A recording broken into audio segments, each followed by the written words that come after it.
I think the refs had a lot to do with that. It was a build-up for a couple of years now of them just not protecting, the star player of the WNBA. And so at the end of the day, I'm going to protect my teammates. That's what I do. And I'm a team player, so it's all good.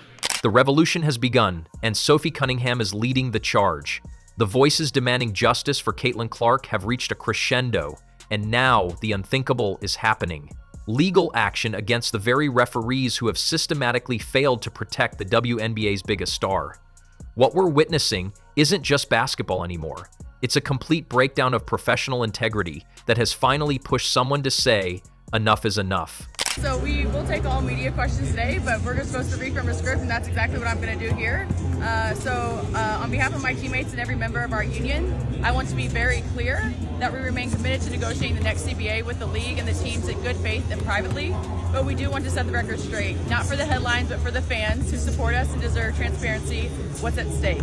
This is a defining moment in the WNBA. As the league grows, it's time for the CBA that reflects our true value. We are fighting for a fair share of business that we built because it is a business. We are fighting for anything. We are not fighting for anything that's unreasonable. In a move that has sent shockwaves through the sports world, Sophie Cunningham has reportedly taken the unprecedented step of pursuing legal action against WNBA referees for their consistent failure to protect Caitlin Clark from targeted harassment. This isn't just about one game or one incident. This is about a pattern of systematic negligence that has put the league's most valuable asset at risk, while officials turn a blind eye to obvious targeting. All right, enough is enough. At some point, the line gets crossed too often where something needs to be done and things need to be corrected. And that is certainly the case with the way things around Caitlin Clark are officiated. This is a constant problem now. It is something that since the beginning, I've kind of backed off on because physical play is a part of sports. Going after a superstar and trying to rough them up a little bit to get in their head is a part of sports. But when it crosses the line, the referees need to do their jobs. They need to do their jobs, blow the whistle, and officiate properly. Hand out flagrants, kick people out of games, nip it in the bud. The breaking point came during that explosive Tuesday night game against the Connecticut Sun, where we witnessed yet another chapter in the ongoing saga of Caitlin Clark being treated like a human punching bag while referees stood by and watched. Caitlin Clark got destroyed. Her girl Sophie came to her defense, and this was the most beast mode thing that I've seen a woman do in WNBA history. Now watch this, what they did to Caitlin Clark, and then we're going to play the clip of Sophie Cunningham. Roll the clip. Is that displacement? I think it is. Oh, and Marina Mabry's going to get ejected. If the officials saw that, Marina Mabry is going to get ejected. Well, they're going to go and look at it. Look at Mabry. She's got a scar on one side, scratch on one side of her face, a scratch on the other side. It's not from the game today. I asked her about it. She's always in the mix. There's a lot of contact here. J.C. Sheldon poked Clark in the eye. Marina Mabry shoved her to the ground while she was still recoiling from the injury, and somehow the referees managed to assess Clark with a technical foul for what they described as unsportsmanlike conduct. Let that sink in for a moment. The victim of multiple assaults gets penalized, while her attackers walk away with minimal consequences. In fact, she gets a technical foul after getting poked in the eye and then shoved to the floor, and Marina Mabry doesn't even get thrown out of the game. It's basically open season on Caitlin Clark, and the special whistle that she supposedly gets goes in the other direction. Flagrantly so. They got to put it to an end. She's the most valuable player in the league in the most literal sense. And somehow she gets the opposite of superstar treatment. And that's what you saw with the Connecticut Sun and Indiana Fever. The Fever won the game. Of course they won the game. Of course they won the game. They're better. If you're enjoying, please subscribe. But this time, something different happened. This time, Caitlin Clark had an enforcer who was willing to risk everything to protect her teammate.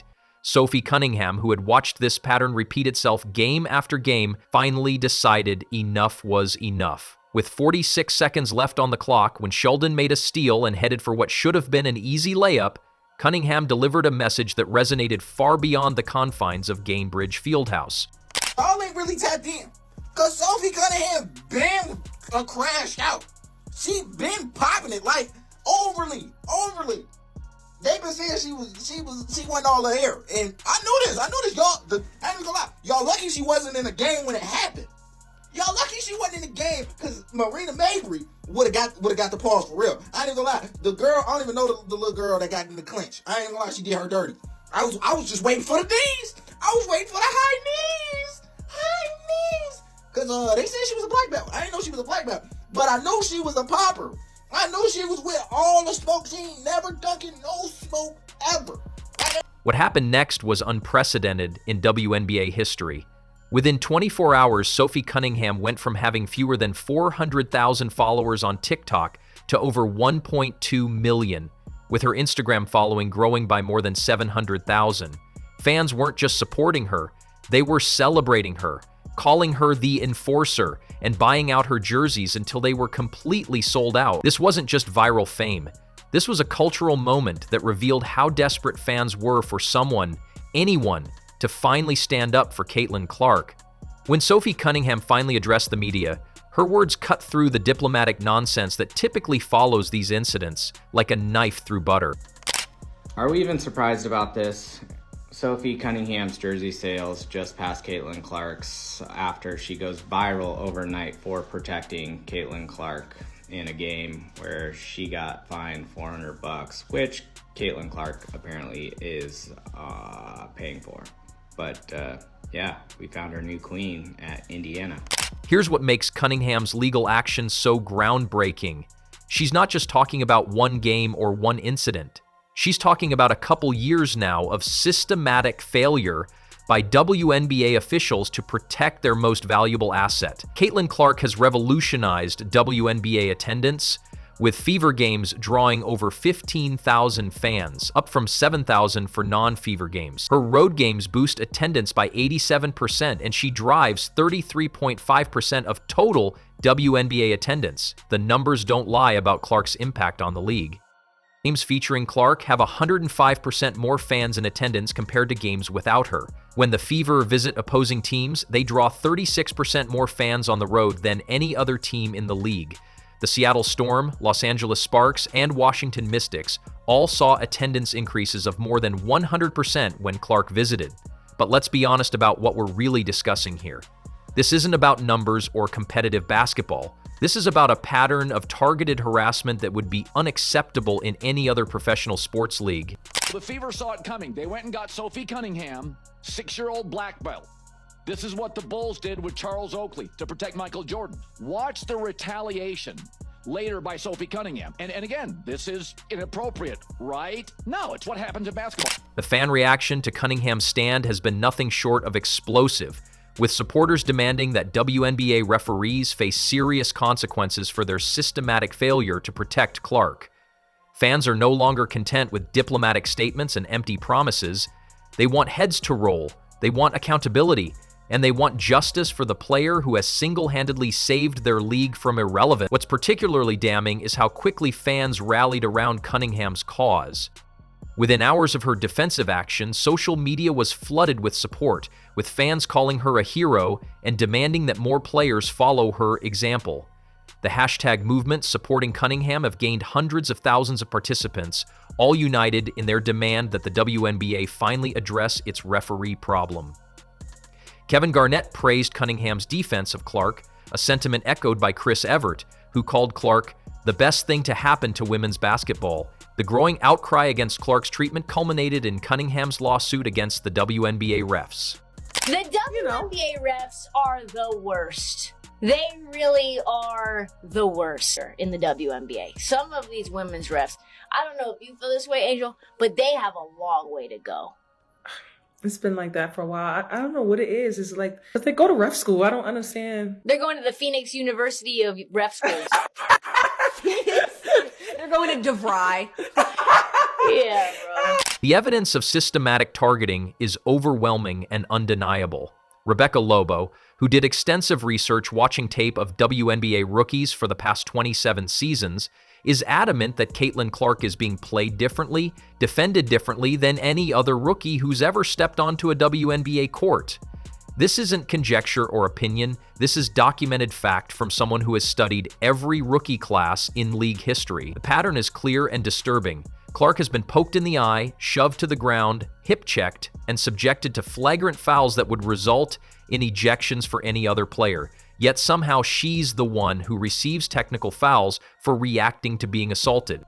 The most recent incident with J.C. Sheldon perfectly encapsulates this problem. Clark gets poked in the eye, pushed by multiple players, and then penalized for having the audacity to defend herself. The WNBA's own admission that referees lost control of the Connecticut Sun game is a damning indictment of their officiating standard. When the league itself acknowledges that officials failed to maintain control of a situation involving their biggest star, it validates every criticism that has been leveled against their referee corps. Yet, despite this admission, no meaningful changes have been implemented to protect Clark or hold officials accountable. Caitlin Clark is a really hard player to officiate, much like Diana Taurasi was throughout the course of her career, for a couple of reasons. Caitlin Clark regularly gets picked up in the full court. She also gets blitzed more over the course of her career than any player in WNBA history or in that period of time. And she also creates some contact herself on the offensive end of the floor.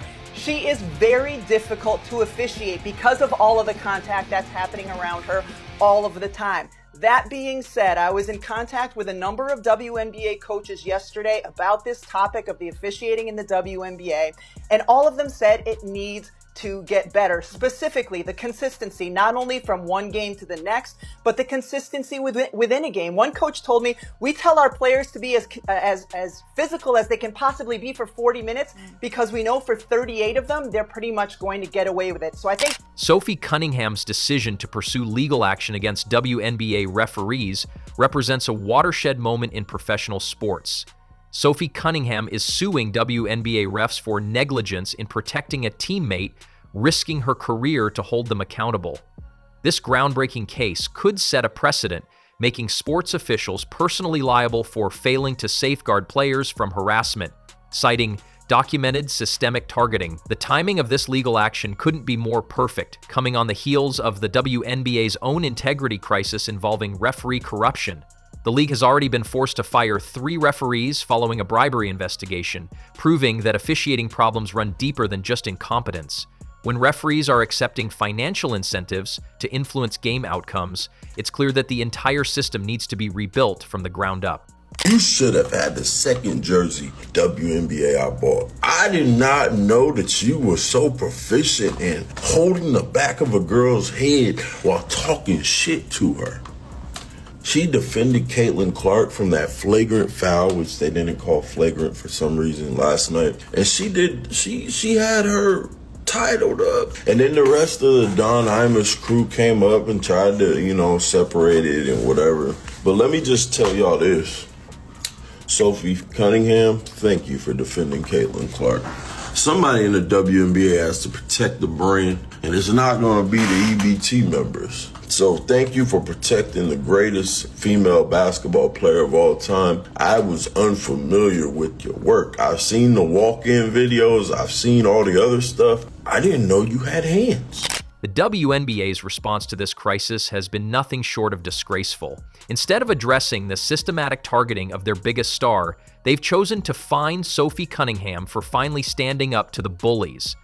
The league imposed an additional fine on Cunningham beyond the standard penalty for a flagrant foul, essentially punishing her for doing what their referees refused to do: protect Caitlin Clark. The league's admission that they lost control of the Connecticut Sun game is too little, too late. Commissioner Engelbert's response to the crisis has been disappointing. Her rhetoric about upholding the highest standards rings hollow given her inaction, highlighting a stark disconnect between the league's words and deeds. This is a message for the WNBA. Do you realize that what you have in Caitlin Clark is a once-in-a-generation talent? She was massively successful in college, and that's transcended into the WNBA, where she's leaps and bounds above pretty much most every player there. You're allowing her to get beaten up on the regular during games, flagrant fouls, people trying to take her eye out. That's happened a couple different times last year and this year. And you're not protecting your asset. Let's talk about the sheer stupidity of the WNBA's approach from a business perspective. Caitlin Clark has generated more interest, attendance, and revenue for women's basketball than any player in the sport's history. Caitlin Clark boosts WNBA road game attendance by 87% and accounts for over 1/3 of the season's total attendance. Her 13 games have drawn 203,991 fans, nearly half the 405,203 fans from 53 non-Clark games, demonstrating her significant impact on viewership and ticket sales. When you have a player who can single-handedly transform your league's fortunes, you don't allow her to be systematically abused by jealous competitors and incompetent officials. You protect her, promote her, and build your entire organization around her success. Right. These girls have been grinding to grow the game of basketball in the WNBA. They've been grinding to grow the sport to the world, the viewerships. They've been grinding for all of this. And then you have this girl that comes along from college and is an instant change. She's handed pretty much being the face of the league. There's going to be girls that are offended by that. And there's going to be girls that think she's got to earn it and she doesn't deserve this early. She's handled it great. I think she's performed last year. She's performing again this year. I think she's the rightful face of the NBA. The groundswell of support for Sophie Cunningham's legal action has revealed just how deep the frustration runs among WNBA fans. Petition campaigns demanding referee accountability have gained hundreds of thousands of signatures, with fans no longer willing to accept the status quo. The message is clear. Either the WNBA fixes its referee problem, or fans will continue to demand more drastic action. What's particularly striking is how fans have embraced Cunningham as a hero, while simultaneously losing faith in the league itself. When respected voices in sports media are calling for legal action against referees, it's clear that the situation has reached a breaking point. The WNBA can no longer dismiss these concerns as fan overreaction or media sensationalism. Caitlin Clark is the golden goose. Every game she is dropping golden eggs, and they are trying to strangle the golden goose to death. There's jealousy, there is hate. Everyone in the league seems to hate the fact that Caitlin Clark is making the league relevant. If I were advising Caitlin Clark, I would say start your own pro basketball league for women. I don't know why she benefits from the WNBA at all. She could go out, she is the draw for women's basketball, and set up her own league. She might even be able to own the majority of the league. She could probably become a billionaire. Set it up with far fewer teams. You play far fewer games. Heck, they did it with Live Golf. I think the audience would follow Caitlin Clark wherever she goes. Caitlin Clark faces escalating mistreatment in the WNBA despite Sophie Cunningham's efforts. The league's inadequate response and focus on optics fuel growing fan sentiment that Clark would be better off elsewhere. The reality is that Clark's fans have options that didn't exist before her arrival. They've already proven they'll follow her anywhere, to different cities, different venues, different television networks. While the WNBA continues to allow its star player to be targeted and abused, other organizations are positioning themselves to offer her the protection and respect she deserves. The league seems to have forgotten that they need Clark far more than she needs them. So we're 25 days away from All-Star, just under 4 weeks. That's clock. The clock is ticking. We came out here and play most of every night in front of these fans. And we will continue to do that, but the current system is unsustainable for us, and that means it's unsustainable for the business that we have created. Nothing short of transformational change will do for the future we see and the fans clearly that we see. So we're paying attention, everyone's paying attention. This is a business, this is about our players, and so if they're not meeting us, then we're not gonna meet them. Sophie Cunningham has given the WNBA a wake-up call that can no longer be ignored. Her legal action represents more than just one player standing up for her teammate. It represents a fundamental challenge to the league's broken system of accountability. When players are willing to risk their careers to protect each other from systematic abuse, it's clear that the current system has failed catastrophically. The fan response to Cunningham's stand has been overwhelming, with supporters demanding that the WNBA finally address its referee problem or face the consequences. They can continue to fine players who protect their teammates while ignoring the systematic targeting of their biggest star, or they can finally implement the changes that everyone knows are necessary. The choice is theirs, but the consequences of inaction are becoming clearer every day.